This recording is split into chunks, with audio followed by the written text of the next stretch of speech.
Hello everyone. Today we're diving into how to show your WhatsApp status to just one person or whoever you choose by tweaking your privacy settings. Start by opening up WhatsApp on your Android device.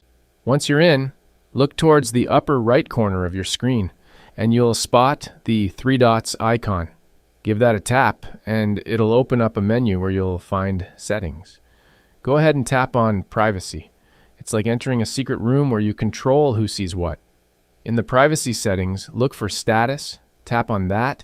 Now here's the thing, your status updates might be visible to all your contacts by default, but we're about to change the game. Look for the option that says only share with. Whether it's a special someone or a group of people you want to share your status with, this is where you make that choice. Simply select the person or people from your contact list. After you've made your selections, lock it in by confirming your choice. And just like that, you've set up an exclusive viewing of your WhatsApp status updates for your chosen contacts. Remember, this setting can be changed anytime to add or remove contacts as per your preference. That's all for today's tutorial on how to show your WhatsApp status to one person. If you found this helpful, give us a thumbs up and don't forget to subscribe for more tips and tricks.